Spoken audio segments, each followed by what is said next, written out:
Good day mga langga. Ito ang senaryo ng aming garden. Dahon ng walang kapantay. Kami ay hindi ko pa naman yan ma-lovely kasi basa. Umulan kagabi. At mamayang hapon mayroon kaming typhoon. Pero ano lang, mahangin.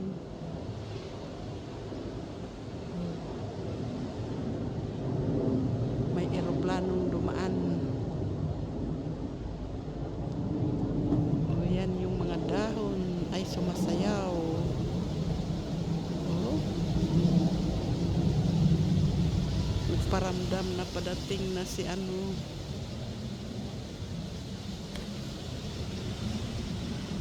si Bagyo Kuno. Pero hangin lang naman yan. Minsan may kasamang ulan, ganun. Oh, yan oh. At ito naman siya, puputulin ko na maya-maya. Oh, yan. Ayan talaga ang senaryo kapag maraming puno sa likod. Oh. Dahon pa more. Talaga naman oh. Wala na.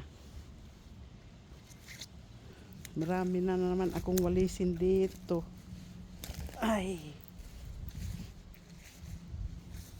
Grabe.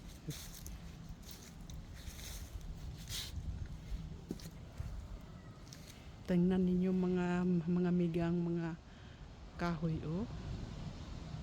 Puro gold na ang mga dahon.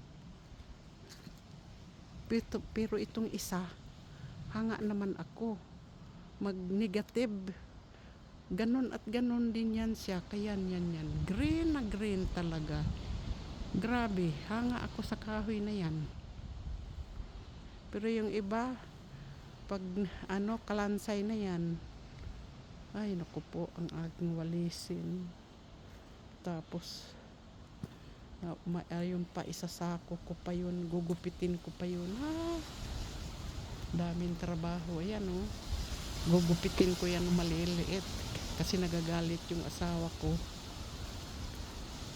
kapag malalaki isako. Hindi yata niya antag nito, maitapon.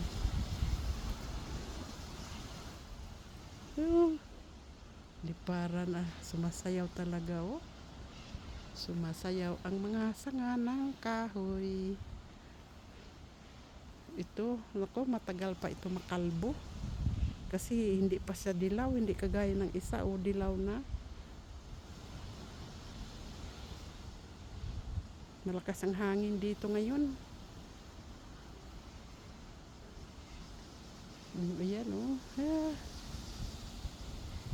Shaking it moves talaga ang mga kahoy. Showtime ang aking walisin. Haro.